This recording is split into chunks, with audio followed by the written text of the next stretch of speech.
He has called us not to just live the cross or the dying of Christ, but he has called us to the living of Christ. I'm amazed at how many saints believe that their suffering, their lack, their sickness is of God, or it is their own cross to bear. We have formed a suffering stronghold of which God is not able to be glorified, and the enemy can't even be blamed, because it is our own minds that has got us locked up. Amen. Amen.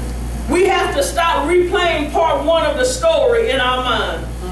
God is ready to move the church into part two. The place where we live, we operate, we think just like Christ. That's right. That's right. 1 John chapter 3, verse 2.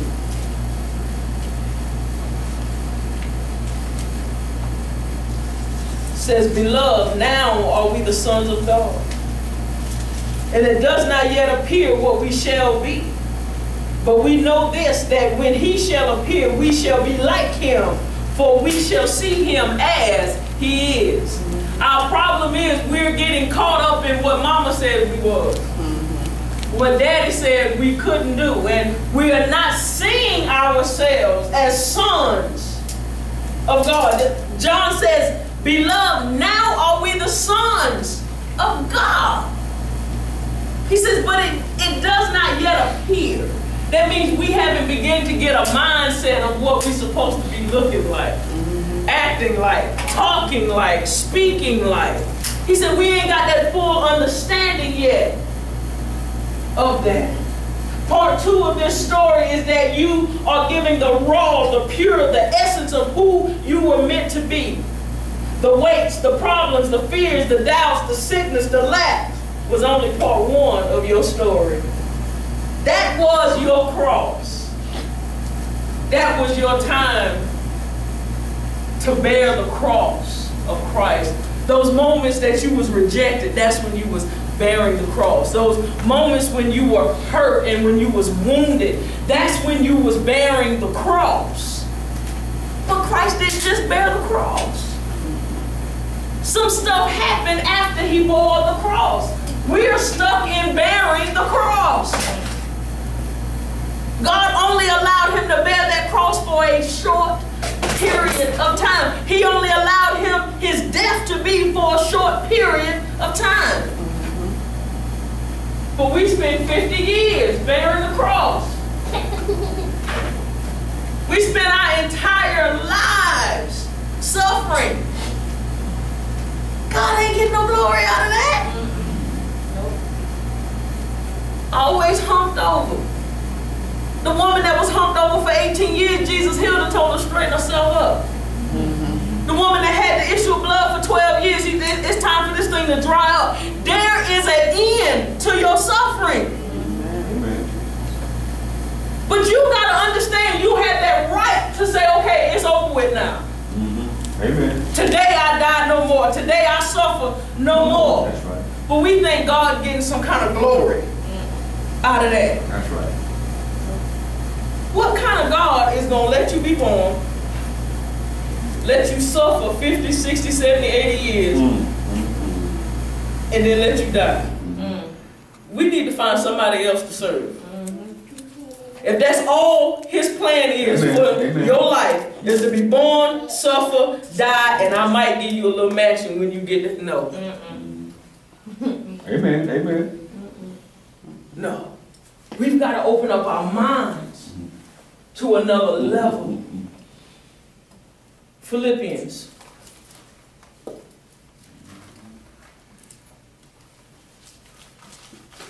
chapter 3.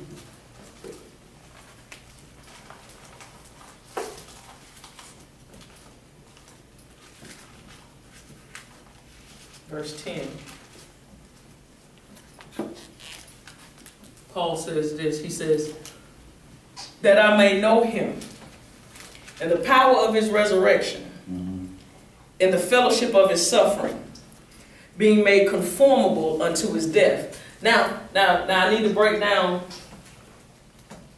how this is. Okay. It says that I may know him Anytime you see the word no, especially in the Bible, it indicates intimacy, marriage, sexual relationship. Okay? So those that are married, there is no more intimate of a time you can have is when you and your husband or your wife is together. Okay? So he says that I might know him. Right? Mm-hmm.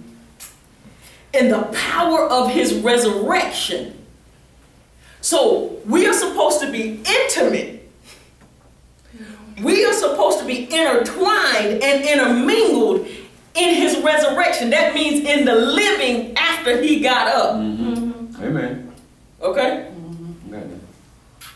He says, and the fellowship of his suffering. Okay, fellowship means we acquainted.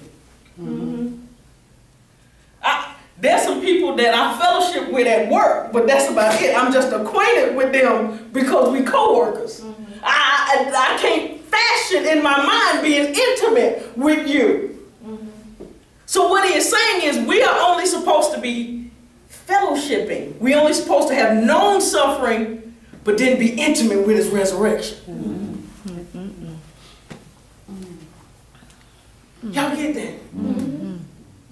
I can only touch this podium, but I can't be intimate. I can't know. And that's what he's saying. I only want you to know what it feels like, what my son went through. Mm-hmm. Mm-hmm. But I want you to be fully invested. I want you to be naked and unashamed with who his life is. Mm-hmm. And the power that he had when he got up. Mm-hmm. When he got up, he said, all power has been given unto me. Amen. In heaven and in earth. Mm-hmm. That's what we're supposed to be intimate with. That's what we're supposed to come and just hold on to. Mm-hmm. Okay, I understand what it is to suffer, but that's not... See, when you become intimate, all that person is released into you. Mm-hmm. And all of who you are is released into that person. Mm-hmm. Okay? Mm-hmm. So when we become intimate with his resurrection, all of who Christ is steps into us. And we become him. Mm-hmm. When you're intimate with a person, you become that other person, and that other person becomes you. Mm-hmm. And this is what he's saying. I want for you, I want you to become his resurrection. I want you to become his power. I want you to become his mind. Psalms 118.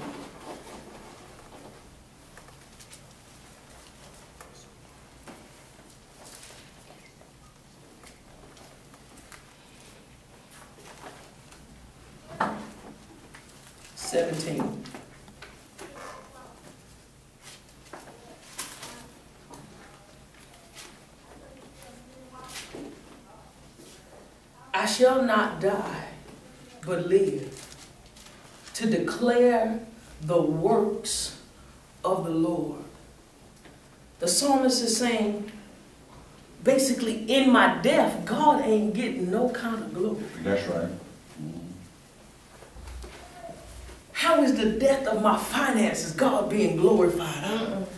How is the death of me being sick all the time God getting the glory out of it? He said, no, I must live and not die to declare, to be the representation of God.